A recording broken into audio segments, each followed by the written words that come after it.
Donc, pour ce que l'Esprit veut nous donner, je vais vous inviter à tourner dans l'Évangile selon Marc au chapitre 12. Évangile selon Marc, chapitre 12. On va lire le verset 41 jusqu'au verset 44. Je dirais un sujet que je parle vraiment pas souvent.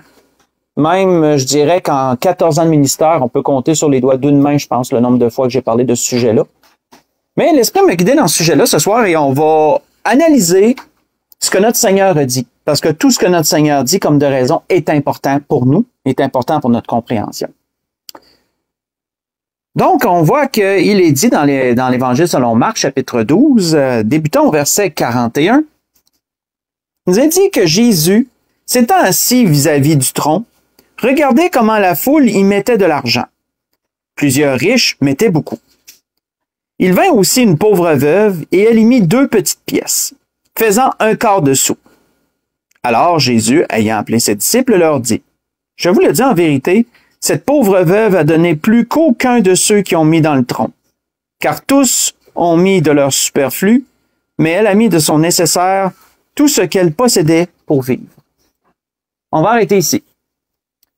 Donc, pour bien comprendre la scène, frère, ça bien comprendre la situation dans laquelle l'Esprit nous met pour introduire le sujet de ce soir, on voit que le Seigneur s'était rendu au temple. La scène se déroule au temple.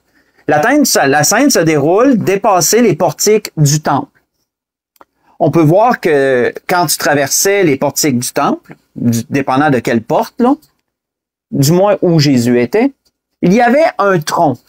Autrement dit, il y avait un endroit où les gens déposaient les dons réservés au temple et réservés aussi à l'entretien du temple, aux sacrificateurs, etc. Tous les dons monétaires. Premièrement, moi, je me suis demandé, ça vient d'où ça? Hein, ça vient d'où le fait que les gens, lorsqu'ils rentraient dans le temple, faisaient la queue à un endroit pour y déposer leurs dons monétaires? Ben, pour vous donner la référence, ça vient de l'Ancien Testament, bien sûr. La plupart des pratiques qu'on voit dans le Nouveau viennent de l'Ancien. C'est une suite logique. Et ça vient et vous pouvez le prendre en note si vous voulez le lire pendant la semaine, de 2e Roi 12, versets 1 à 15. C'est au temps du roi Joas et c'est un sacrificateur du nom de Jéhojada qui avait besoin, au temps du roi Joas, le temple avait besoin de rénovation parce qu'il avait été souillé, il avait été délaissé par les rois précédents qui avaient été vers l'idolâtrie. Et le roi Joas avait pris sur lui de restaurer le temple et de restaurer les pratiques et tout. Et le sacrificateur Jéhojada avait mis un coffre dans lequel il avait percé un trou sur le dessus du coffret, sur le boîtier, il avait percé un trou. Et les gens, lorsqu'ils allaient au temple, ils offraient leur offrande monétaire dans ce coffre. Et lorsque le coffre était plein, il était amené, il était vidé, il était ramené, et ainsi de suite. Et on peut voir que cette pratique a perduré. Cette pratique que Jéhojada avait mis en place au temps du roi Joas a perduré, et même au temps du Seigneur, elle était encore actuelle. Donc, ça, c'est la scène. Jésus était assis et de loin, il regardait les gens qui mettaient de l'argent dans le tronc. Ça me fait penser pas mal, moi, à ce qu'on fait de nos jours. Si je prends, mettons, par exemple, notre Église, l'Église de l'Espérance, nous, lorsqu'on traverse le lieu de culte pour aller vers la salle communautaire, ben on a une boîte. On a ce qu'on appelle aussi un tronc, une boîte avec différentes fentes, que ce soit pour donner à l'Église, pour l'entretien de l'Église, pour les différents achats que l'Église a besoin. Que ce soit, on a une fente aussi pour le pasteur, hein, pour soutenir monétairement le pasteur financièrement. On a une fente aussi pour la mission, pour aider, entre autres, notre missionnaire qu'on aide actuellement, missionnaire Daniel Mulanda, qui vient de la République démocratique du Congo. Entre autres, c'est lui qu'on supporte en ce moment. Donc, on peut voir que notre pratique, même au moment présent de nos jours, est très similaire à ce qui se faisait même au temps du Seigneur. Et on remonte ça, l'origine, on la remonte au temps du roi Joas et du sacrificateur Jéhojada qui avait mis ça en place. Donc, c'est une petite portion historique qui est quand même bien de savoir. Je referme cette parenthèse-là. Et là, on peut voir quoi? On peut voir que le Seigneur remarque quelque chose. on peut voir qu'il nous est remarqué ici, qu'il nous est fait remarquer par l'auteur, que le Seigneur constate que les riches étaient quand même généreux. Les gens plus fortunés donnaient beaucoup. C'est ce qu'il nous est dit. Ils donnaient beaucoup d'argent. Ils étaient généreux de leurs dons, dans leurs dons financiers. Mais on peut voir qu'une veuve est arrivée, une pauvre veuve, qu'il est dit, et cette pauvre veuve a mis seulement 2 pièces, 2 petites pièces. Et le Seigneur de faire le commentaire à ses disciples, de dire à ses disciples, ici, et de leur dire, voyez cette femme, elle a donné plus que tout le monde, elle a donné plus que les riches. Et ça a certainement surpris les disciples. Mais pourquoi le Seigneur disait-il qu'elle avait donné plus que les riches? Premièrement, je me suis attardé sur la valeur monétaire de ce que la femme avait donné. Quand on regarde le mot grec utilisé pour les petites pièces, ça se dit des leptons, un lepton. Donc, les 2 petites pièces étaient 2 leptons. Et on peut voir que à l'époque, il y avait toute une, comment je pourrais dire, une monnaie. Il y avait toute une monnaie, comme un peu de nos jours, on a, ben là, les pièces d'une cent n'existent plus, mais on a des 5 cents, on a des 10 cents, des 25 cents, on a des 1 $, des 2 $ en cents, et ensuite on tombe dans le, ben pas le papier, c'est plus du papier, dans le genre de plastique, là, pour les billets de 5, de 10, de 15, pas de 15, de 5, 10, 20, etc. Mais à ce temps-là, il y avait aussi un système de monnaie.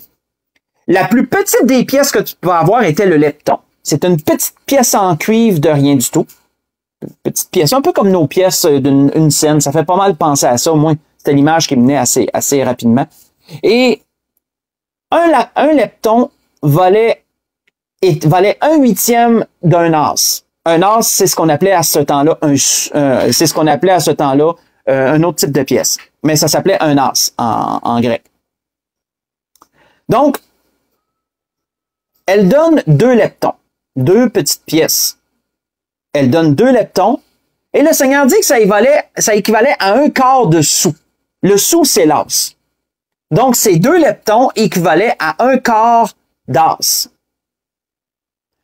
Encore pour la petite note historique, 2 leptons valaient 1 cadran. 4 cadrans valaient 1 as. Donc, 1 lepton, c'était la moitié d'un cadran. 2 leptons, c'était un cadran. Et 4 cadrans valaient un as. Donc, ces 2 petites pièces valaient 1/4 d'as. Elles valaient 1 cadran. Et je peux vous dire que quand on regarde la valeur monétaire de l'époque, là, 1 cadran, ça valait pas grand-chose. 2 petits leptons, ça valait vraiment pas grand-chose. T'avais pas une fortune avec ça, là. T'avais pas une fortune. Je sais pas ce que tu pouvais t'acheter, mais certainement pas grand-chose. C'était très minime. C'était très minime comme valeur monétaire. Mais pourtant, Jésus fait le commentaire qu'avec ces 2 petits leptons, cette femme-là avait donné plus que les riches. Pourquoi ça? Bien, si on relit le verset 44, la réponse est là. Le Seigneur dit à ses disciples, « Car tous ont mis de leur superflu. » Notez ça. Tous, les riches, autrement dit, ceux qui avaient été généreux, là, ont donné de leur superflu. Mais elle, avec ses 2 petits leptons, elle avait donné son nécessaire, ce qu'elle possédait pour vivre. Donc, d'une part, on a des gens qui ont été généreux, mais qui ont donné leur superflu.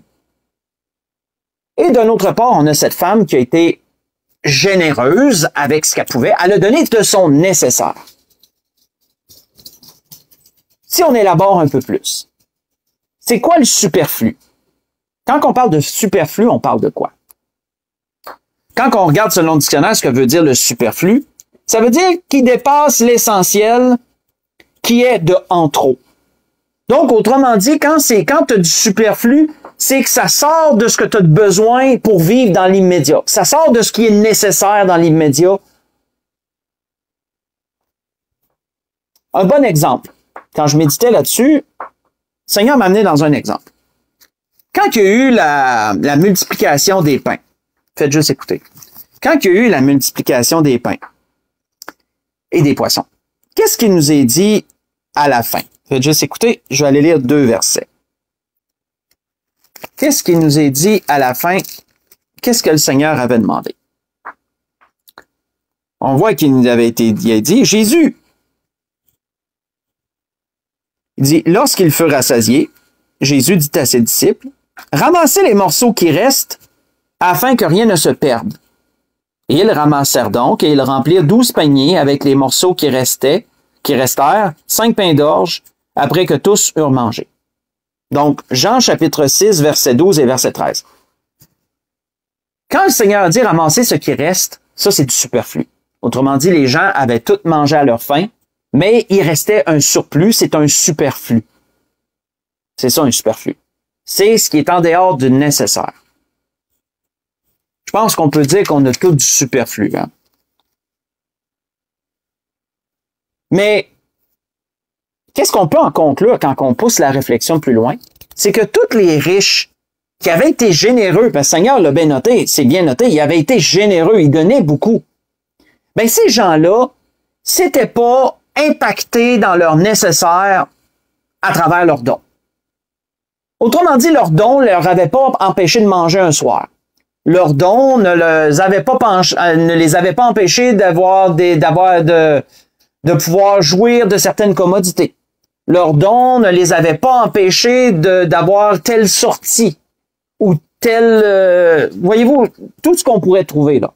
Leurs dons ne leur avaient pas empêché de faire quoi que ce soit. C'était du superflu qu'ils avaient.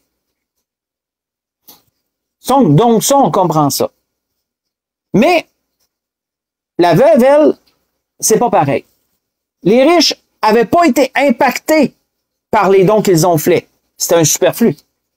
Mais la veuve, elle, c'est le contraire. La veuve, elle avait donné, la Bible nous dit, son nécessaire.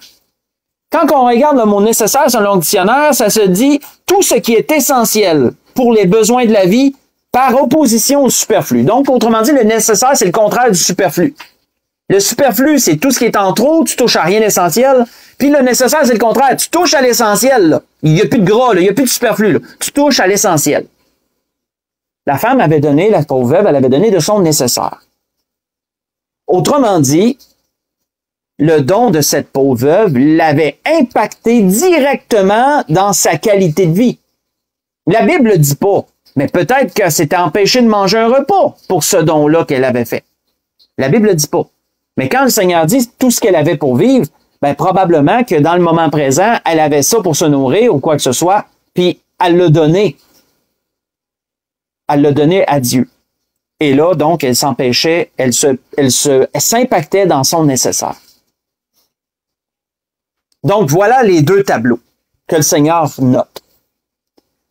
Mais là, j'ai été dans une réflexion dans ce que l'Esprit nous donne ce soir, puis je me suis dit, Seigneur, est-ce que Dieu agrée notre superflu? Est-ce que Dieu l'agrée? Parce qu'on s'entend, moi, je connais pas personne qui, dans ces dons qu'on fait pour le Seigneur, même moi, là, je m'inclus, je connais pas grand monde, même personne, qui donne de son nécessaire, ou pas grand monde, du moins, qui donne de son nécessaire. Je pense qu'on donne pas mal tout notre superflu. On manque de rien malgré tout. On s'impacte pas dans notre qualité de vie. Je ne crois pas, du moins. Je parle pour moi. Est-ce que Dieu agrée le superflu? On va aller voir ça ensemble. On va tourner dans 2 Corinthiens 8. Est-ce que Dieu agrée le superflu? 2 Corinthiens 8. Parce que le Seigneur faisait quand même remarquer quelque chose d'intéressant. L'un avait donné plus que l'autre, mais on ne regardait pas la valeur monétaire. Parce qu'on l'a vu, la valeur monétaire du don de la veuve, c'était rien. C'était rien, sa valeur monétaire. Donc, on voit que la valeur, elle était ailleurs. Elle n'était pas monétaire, elle était ailleurs. Si son offrande avait plus de valeur, c'était pas sur une base monétaire. C'était sur une autre base. La réponse Seigneur, c'était parce que ça touchait son nécessaire et non son superflu. Mais est-ce que Dieu agrée le superflu? Dans 2 Corinthiens 8, quand on regarde versets 9 à 15, on va s'instruire d'une situation où l'apôtre Paul avait fait appel au... l'apôtre Paul avait plutôt fait connaître que les Juifs, surtout de Jérusalem à son temps, étaient dans un certain besoin. Il y avait une grande famine et les Juifs étaient dans le besoin. Et l'apôtre Paul avait fait connaître ça aux églises païennes, aux églises qui étaient composées majoritairement de païens venus au Seigneur, convertis au Seigneur. Ben, pas majoritairement, oui, majoritairement, même complètement. Là. Convertis au Seigneur, il leur avait fait connaître ça. Et on peut voir que les Corinthiens avaient été les premiers à suggérer qu'il devrait avoir une grande levée de fonds pour aider les Juifs dans leurs besoins, dans les besoins. Et l'apôtre Paul avait agréé, bien sûr, cette proposition des Corinthiens. Sauf que les Corinthiens tardaient à donner. Il y en a qui avaient déjà répondu à l'appel, qui avaient été généreux, mais les Corinthiens, eux, tardaient. Et donc, l'apôtre Paul a voulu un peu les stimuler, de dire, si vous êtes ceux qui avaient proposé ça, maintenant, il faudrait que vous aboutissiez avec quelque chose.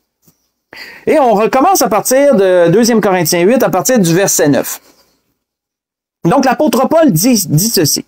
« Car vous connaissez la grâce de notre Seigneur Jésus-Christ, qui pour vous s'est fait pauvre de riche qu'il était, afin que par sa pauvreté vous soyez enrichis.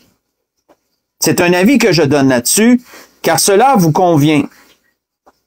À vous, qui non seulement avez commencé à agir, mais qui en avez eu la volonté dès l'année dernière.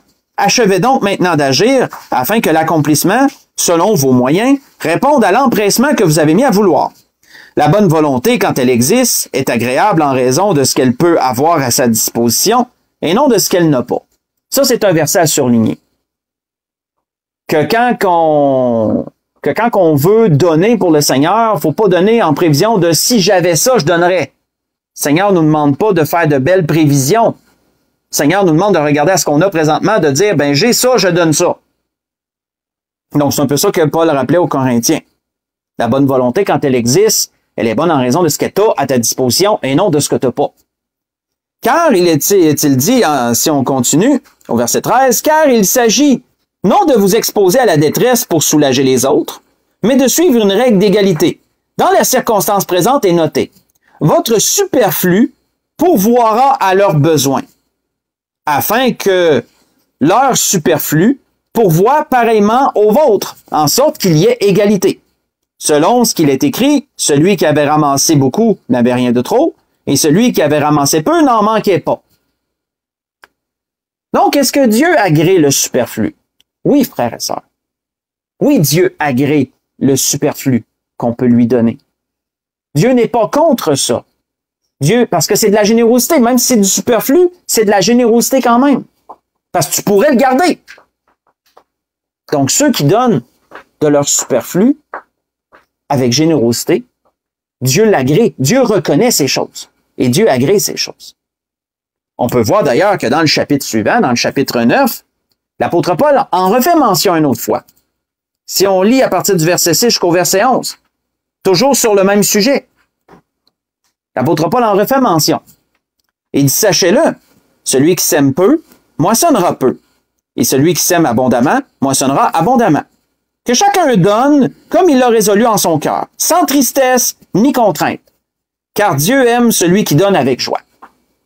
C'est pour ça que je dirais une parenthèse que je rouvre et que je referme. Dans nos églises, du moins, on n'oblige pas un pourcentage. Je sais que ça se pratique dans certaines églises évangéliques, entre autres choses, des évangéliques, peut-être les pentecôtistes aussi et beaucoup d'autres. Mais dans nos églises, il n'y a aucune sollicitation. Il faudrait vraiment être dans un extrême besoin pour amener une certaine sollicitation, mais sinon, il n'y a aucune sollicitation. Les gens donnent selon leur cœur, selon leurs moyens, et c'est eux qui décident de ce qu'ils donnent. Ni le pasteur, ni les autres se mettent le nez dans ça. Ça regarde la personne et Dieu. Et le tronc est là, et les gens y vont en toute liberté. En toute liberté. Donc, ça répond à ce qui est dit ici. Et si on continue au verset 8.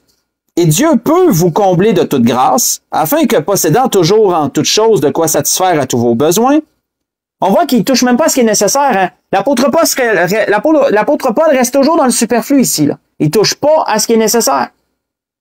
Comme il disait aux Corinthiens, je vous demande pas de vous priver du nécessaire, Je vous demande de donner votre superflu. C'est ce qu'on avait lu précédemment. Et ici, il leur dit encore. Donc, Dieu peut vous combler de toute grâce afin que possédant toujours en toutes choses de quoi satisfaire à tous vos besoins, vous ayez encore en abondance pour toute bonne œuvre. Selon ce qu'il est écrit, il a fait des largesses, il a donné aux indigents, sa justice subsiste à jamais. En parlant de Dieu. Celui qui fournit de la semence au semeur et du pain pour sa nourriture, vous fournira et vous multipliera la semence, et il en augmentera les fruits de votre justice. Vous serez de sorte enrichis à tout égard pour toute espèce de libéralité, qui par notre moyen feront offrir à Dieu des actions de grâce. Donc, on répond à cette question, oui, Dieu agrée le superflu. D'ailleurs, souvenons-nous d'une parabole que le Seigneur avait donnée. La parabole de l'homme riche. Qu'est-ce que le Seigneur disait dans la parabole de l'homme riche? Il y avait un homme qui menait joyeuse et brillante vie. Il y avait en masse de quoi satisfaire ses besoins. Il y avait du superflu en plus, puisque ses greniers avaient tellement produit que ses greniers actuels, pas ses greniers, ses champs avaient tellement produit que ses greniers actuels étaient rendus trop petits. Donc, qu'est-ce qu'il a dit? Il s'est pas dit, j'ai du superflu, je vais en donner aux pauvres, je vais en faire bénéficier les pauvres. Non, il s'est dit, je vais abattre mes greniers, je vais en bâtir des encore plus gros, puis tout mon superflu, je vais le faire, je vais le rentrer. De sorte que je vais en avoir pour longtemps d'avance. Et qu'est-ce que le Seigneur avait conclu dans cette parabole? Qu'est-ce que le Seigneur avait dit? Dieu l'a visité et Dieu lui a redemandé son âme. Parce que Dieu a jugé que cet homme-là était insensé d'agir ainsi. Et ainsi, tout ce qu'il avait ramassé, Jésus dit, pour qui l'a-t-il ramassé? Et la conclusion du Seigneur est intéressante. La conclusion du Seigneur dans cette parabole-là disait, il en est ainsi de celui qui amasse des trésors pour lui-même et qui n'est pas riche pour Dieu. Qui n'est pas riche pour Dieu. Cette parabole, c'est dans Luc chapitre 12. Vous la retrouvez du verset 13 au verset 21. Donc, être généreux dans l'œuvre du Seigneur à travers les dons monétaires, même si c'est du superflu, c'est quand même valable aux yeux de Dieu. C'est quand même valable. Mais, qu'est-ce qui est encore plus que la générosité du superflu? David en fait un commentaire. David, de son temps, dans une certaine circonstance, a fait un commentaire extrêmement intéressant dans cette pensée-là. David avait dit ceci, lorsque Dieu avait frappé de plaie le peuple et que David voulait arrêter cette plaie, David avait prié Dieu, il avait demandé à un prophète de prier Dieu et Dieu s'était révélé à son prophète, il a dit, va dans tel endroit à l'ère d'Aravna, bâtis-moi un autel, offre-moi un sacrifice et l'ange, ça va arrêter l'ange de la mort. Et on voit que David s'est exécuté, il est allé à l'ère d'Aravna. Et cet homme, voulant être généreux, il a dit à David, regarde, je suis prêt à tout te donner, je suis prêt à te donner les bœufs, je suis prêt à te donner mes bœufs, je suis prêt à te donner mes chariots, tout va servir. Puis qu'est-ce que David avait dit? David avait dit une phrase clé, vraiment clé. Il avait dit, mais le roi dit à Aravna, non, je ne veux pas l'acheter je veux l'acheter de toi à prix d'argent, car je n'offrirai point à l'Éternel, mon Dieu, des holocaustes qui ne me coûtent rien. Vous voyez ça dans 2 Samuel 24, verset 24. Ça, c'est une phrase clé. Parce que qu'est-ce que David disait? David disait, je vais m'impacter pour donner quelque chose à Dieu. Je donnerai pas à Dieu ce qui me coûte rien. Je donnerai pas à Dieu ce qui m'enlèvera rien, autrement dit. Et on peut voir que le prix que David a fait pour l'ère d'Aravna était vraiment un très, très, très bon prix, là. C'était pas, il l'a pas acheté avec, il a pas mis le dos de la cuillère, autrement dit. Il a été très généreux dans son achat. Encore là, pour montrer à quel point qu'il voulait que l'offrande l'impacte d'une certaine façon. Mais ça démontrait autre chose. Ça démontrait la générosité du nécessaire, frères et sœurs. Non seulement la générosité du superflu, la générosité du nécessaire. C'est ce que ça démontrait.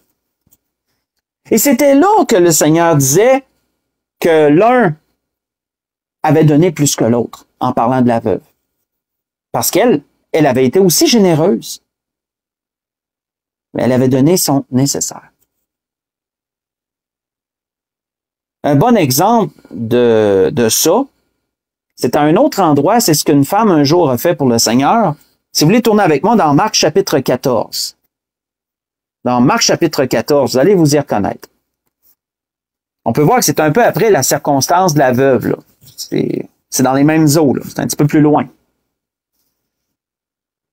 Pas tellement. Dans Marc chapitre 14.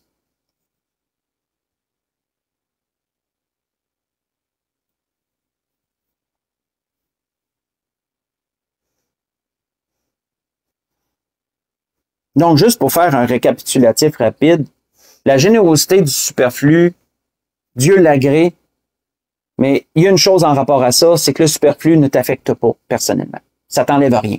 C'est du surplus que tu as. C'est comme de l'argent en banque, on pourrait dire. Que tu l'aies, que tu l'aies pas, oui, tu es content de l'avoir si jamais il y a des besoins, mais sinon, tu es correct quand même. Mais quand tu touches au nécessaire, c'est que là, tu touches à tes besoins primaires. Tu viens toucher à des habitudes que ça, tu viens toucher à des loisirs, tu viens toucher à peut-être même un repas. Tu peux venir toucher à des affaires nécessaires. Ça, c'est justement, c'est le nécessaire, ça le dit. Donc, la différence entre les deux est quand même là. On voit que l'exemple, c'est l'exemple de Marie dans Marc chapitre 14. Qu'est-ce qui est dit à propos de Marie? Marc chapitre 14, verset 3.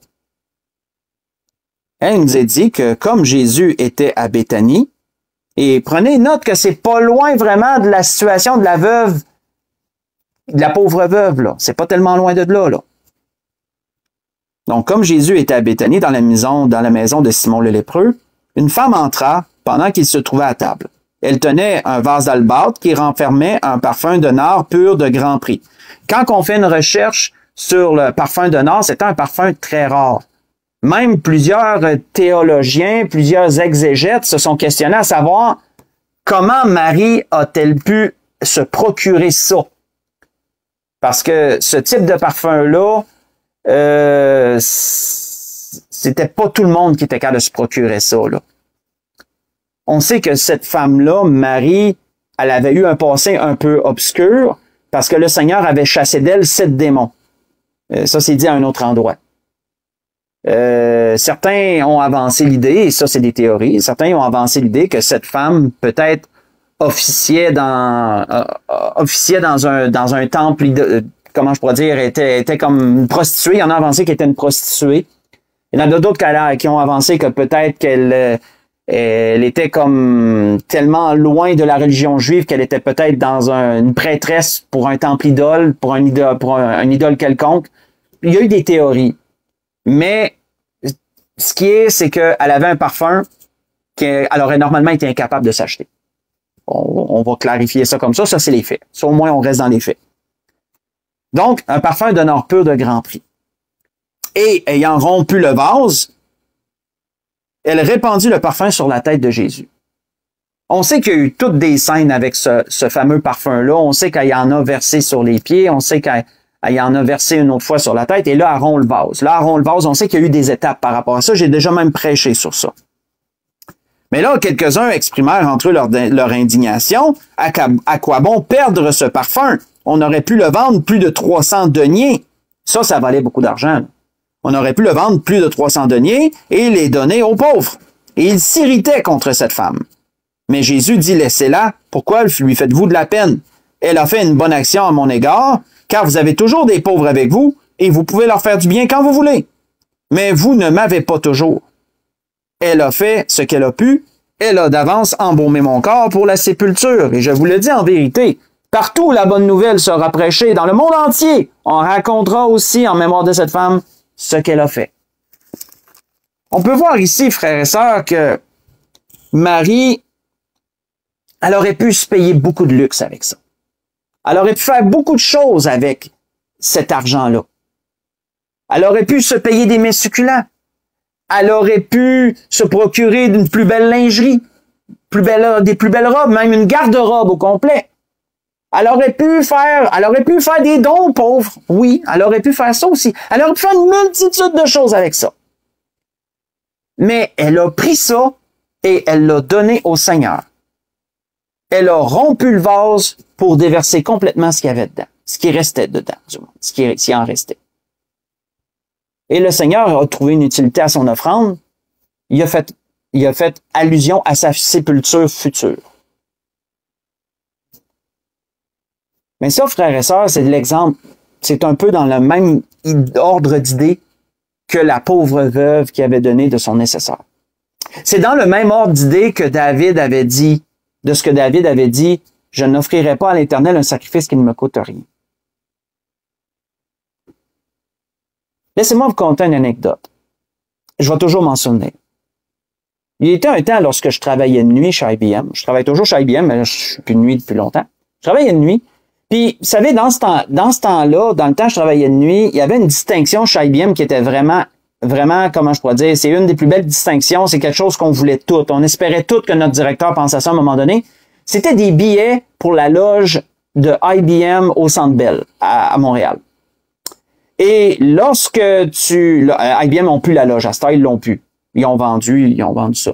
Mais quand ils l'avaient dans ce temps-là, puis que tu avais des billets pour aller dans la loge, autrement dit, tu assistais à un match. Mais en plus de ça, tu avais le repas fourni, boisson à volonté, c'était la totale. Dans la loge, il logeait une douzaine de personnes, il y avait des écrans un peu partout. Tu pouvais même sortir, mettons, pour aller dans les gradins, puis tu avais même ta section de gradins à toi, puis c'était quand même assez bien situé, là. Donc, quand tu recevais des billets pour aller à la loge, tu étais fier. Tu étais vraiment fier quand ton directeur t'a donné cette marque de distinction-là. Et je vais toujours m'en souvenir, à un moment donné, mon directeur m'avait appelé et il m'avait dit, Marc, il dit, j'ai un cadeau pour toi, j'ai 2 billets pour aller à la loge. Là, j'étais tout content, puis j'ai dit, hey, ma femme, Catherine va être contente aussi, on va aller à la loge. Mais là, il m'apprend, il dit, par exemple, il dit, c'est un mercredi soir. Fait que là, le visage m'a changé. Et là, j'ai dit au directeur, j'ai dit, désolé, il va falloir que tu donnes un autre. Hein? Tu comment ça, Marc?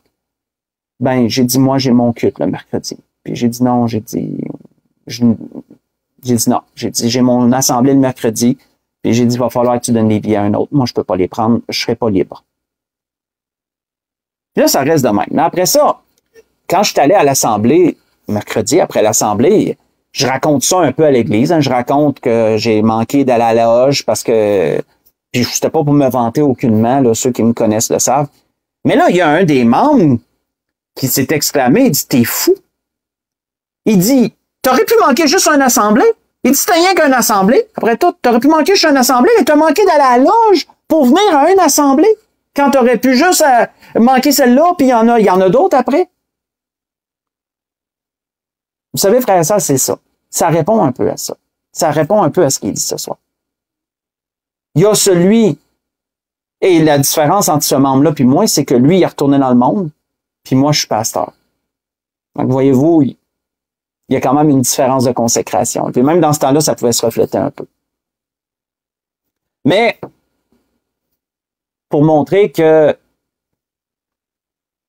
il y a ceux qui sont prêts à s'impacter pour le Seigneur à travers leurs offrandes. Parce qu'on parle d'offrandes monétaires, mais on sait que c'est pas les seules offrandes. Hein.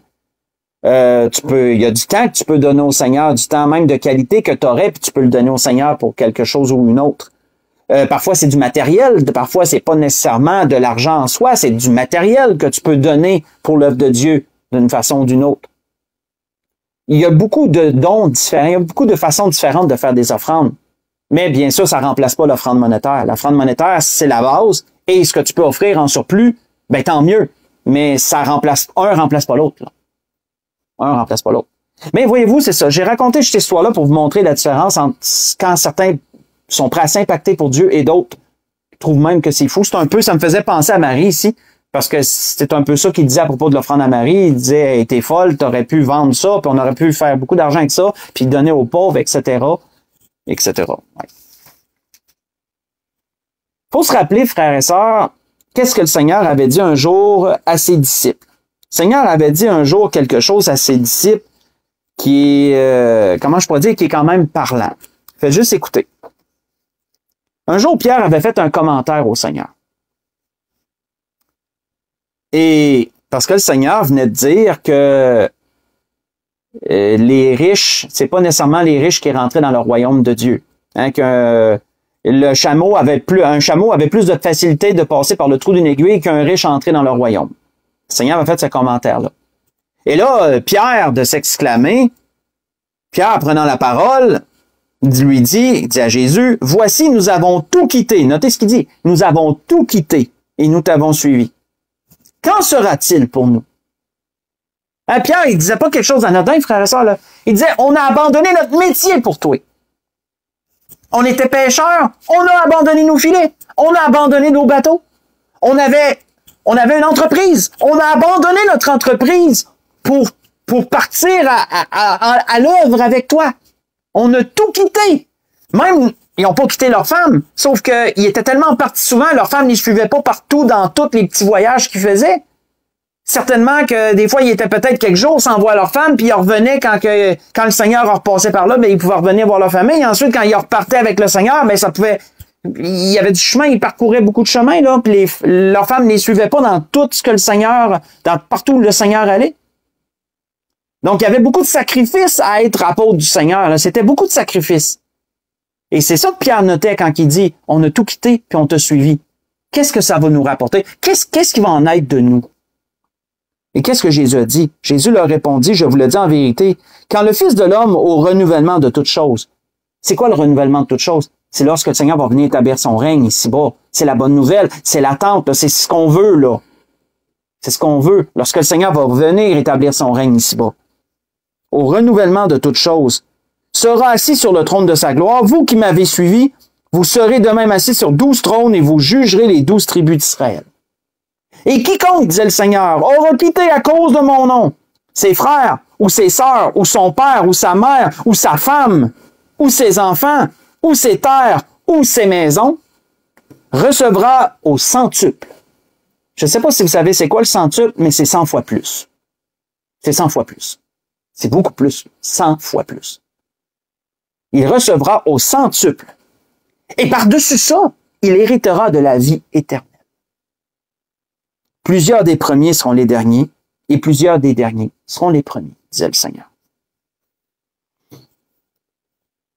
Donc, qu'est-ce que le Seigneur répondait à Pierre? Le Seigneur répondait à Pierre que celui qui aura été généreux de son nécessaire, là, ben, il va recevoir au centuple pour ça. Donc, on peut voir que c'est une chose d'être généreux de son superflu. Mais c'est donc combien plus d'être généreux de son nécessaire. Le Seigneur dit, il va recevoir au centuple de ça. Et en plus, la vie éternelle par-dessus ça.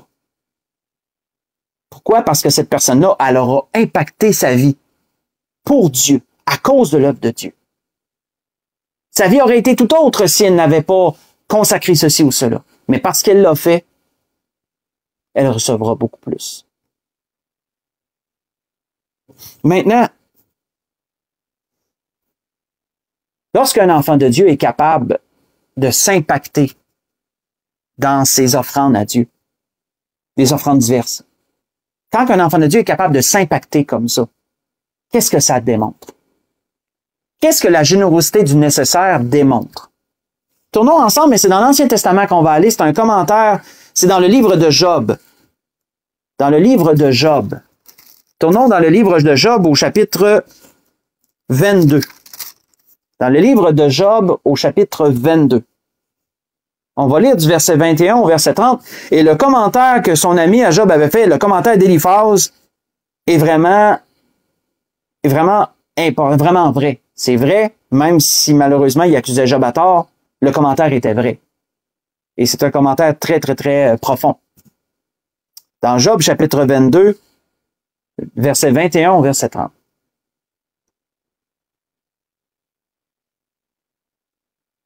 On voit qu'Éliphaz disait à Job, « Attache-toi donc à Dieu, et tu auras la paix. Tu jouiras ainsi du bonheur. Reçois de sa bouche l'instruction. Mets dans ton cœur ses paroles. Tu seras rétabli. Et si tu reviens au Tout-Puissant, si tu l'éloignes, éloigne l'iniquité de ta tente, jette l'or dans la poussière, l'or d'Ophir, parmi les cailloux des torrents. Et le Tout-Puissant sera ton or, ton argent et ta richesse. Ça, c'est un verset à surligner, ça. Et le Tout-Puissant sera ton or, ton argent et ta richesse. Alors tu feras du Tout-Puissant tes délices, tu élèveras vers Dieu ta face, tu le prieras et il t'exaucera, et tu accompliras tes vœux. À tes résolutions répondra le succès, sur tes sentiers brillera la lumière. On va arrêter ici. Lorsque tu es capable de sacrifier à Dieu de ton nécessaire, de ce qui t'impacte, là, qu'est-ce que ça démontre, frères et sœurs? Ça démontre que Dieu est encore plus important que ça. Pensons à ce qu'on aime le plus. Si on est capable de s'en priver pour Dieu, je parle pas de toujours, un temps, ou toujours, je sais pas trop quoi, ça dépend. Si on est capable de s'en priver pour Dieu, si on est capable de toucher à nos habitudes, de toucher à nos loisirs, de toucher à ce qui nous impacte dans notre vie pour Dieu, ça démontre que Dieu prend une plus grande place que ces choses-là. Ça démontre que Dieu est ton or, ton argent et ta richesse. C'est ça que la veuve avait montré. En touchant de son nécessaire, de ce qu'elle avait pour vivre, elle avait démontré que Dieu était son or, son argent et sa richesse. Marie a démontré quelque chose de similaire.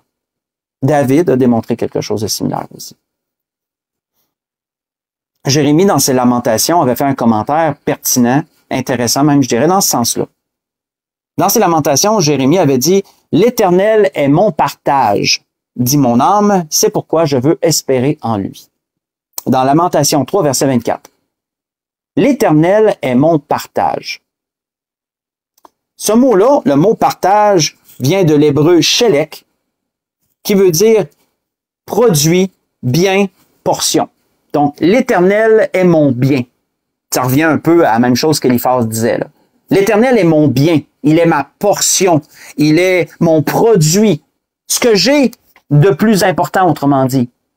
C'est pour ça que Jérémie disait, l'Éternel est mon partage. Il est mon shelek. Donc, c'était quand même pas rien. Ça démontrait une certaine idée, là. La question qu'on pourrait se poser, est-ce qu'on est capable de dire ça, nous aussi? Si on regarde nos offrandes pour le Seigneur, premièrement monétaire et ensuite ce que vous voulez, tout le reste. Est-ce qu'on est capable de dire que l'Éternel est mon or, mon argent et ma richesse? Est-ce qu'on est capable de dire l'Éternel est mon partage?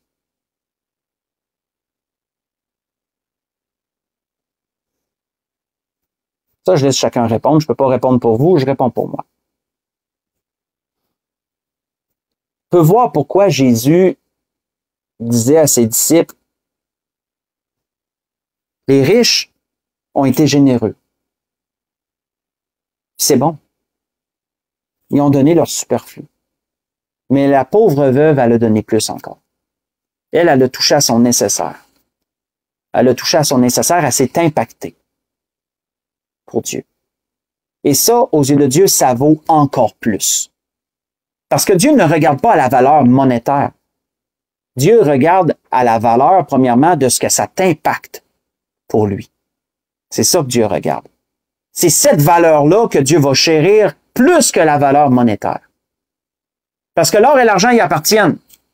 Dieu peut se générer des montagnes d'or s'il le désire. Donc, oui, c'est sûr que Dieu est content qu'on fasse nos dons monétaires, bien sûr. Mais quelle valeur ont-ils? Ils doivent être fondés sur la valeur de ce qui nous impacte ou pas. Et c'était ça que l'Esprit voulait nous dire ce soir, basé sur ce que le Seigneur avait donné comme commentaire à ses disciples en regardant ceux qui donnaient dans le tronc.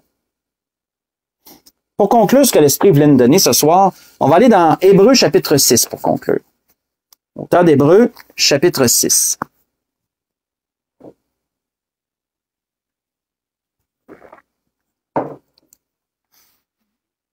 Hébreux, chapitre 6, verset 9. Verset 9 au verset 12.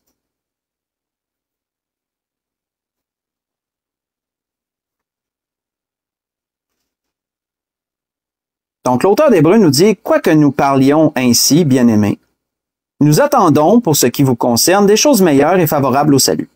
Car Dieu n'est pas injuste pour oublier votre travail et l'amour que vous avez montré pour son nom. » Surlignez ça aussi. On a parlé de plusieurs versets. À soir, à surligner, ça en fait partie, ça aussi. Car Dieu n'est pas injuste pour oublier votre travail. C'est quoi notre travail? Pour l'amour que vous avez montré pour son nom.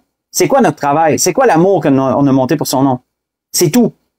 C'est notre implication dans son Église, notre implication dans son œuvre en dehors, dans l'évangélisation, notre implication dans nos dons monétaires, dans tout autre don aussi qu'on aurait rajouté. Tout ça ensemble fait partie de notre travail. Et l'amour qu'on a montré pour son nom. Parce que comme on a mentionné, qu'est-ce que ça montre ces choses-là? Ça montre l'amour que tu as pour lui. C'est une manifestation physique de l'amour que tu as pour lui. Quand tu es capable de donner à Dieu de ton nécessaire, de t'impacter, ça démontre l'amour que tu as pour lui. Ça démontre qu'il est en avant de ces choses-là pour toi. Mais si tu n'es pas capable, ça démontre autre chose. Ça démontre que Dieu a moins de place dans ta vie. Il y a quelque chose qui en a plus que lui. On voit qu'il est dit par la suite, « Ayant rendu et rendant encore des services aux saints. Nous désirons que chacun de vous montre le même zèle pour conserver jusqu'à la fin une pleine espérance, en sorte que vous ne vous relâchiez point et que vous imitiez ceux qui, par la foi et la persévérance, héritent des promesses. » On va arrêter ici. Dieu n'oublie rien. Dieu est juste en toutes choses. Dans tous les cas, Dieu est juste. Pour celui qui est généreux de son superflu, Dieu est juste. Il est généreux, Dieu va pourvoir qu'il y en ait encore plus pour pouvoir en donner encore plus. Dieu est comme ça. Celui qui est généreux de son nécessaire, Dieu va s'en souvenir. Un jour, Dieu va lui redonner au centuple. Dieu tient tous les comptes. Il tient tous les comptes. Et Dieu va redonner au centuple. Dans cette vie présente, mais dans la vie éternelle surtout. Mes frères et sœurs, Dieu tient aussi compte de celui qui est même pas capable de donner son superflu.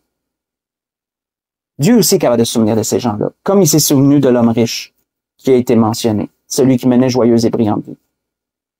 Et souvenons-nous que la Bible nous dit que la vie d'un homme ne dépend pas de ses gains, même s'il est dans l'abondance. Ça, c'était la parabole de l'homme riche juste avant. Donc, on peut pas se baser que parce qu'on a de l'argent, on a tout ce qu'on veut, que c'est un signe que Dieu nous tient en haute estime puis que spirituellement, on est beaucoup mieux que d'autres. La vie d'un homme n'est pas basée sur ses biens. Pas devant Dieu. Fut-il dans l'abondance. Donc, de quoi méditer ce soir, je dirais? De quoi méditer? Et c'était ce que l'Esprit voulait nous dire. Donc, dans toutes ces choses, je voudrais vous souhaiter à tous et à toutes un bon restant de semaine. Que le Seigneur vous bénisse, qu'il vous dirige en toutes choses, qu'il vous conduise. Et pour l'Église de l'Espérance, on va se dire à dimanche. J'ai hâte de vous revoir. On va se revoir dimanche prochain. Bon restant de semaine à tous. Que le Seigneur vous garde.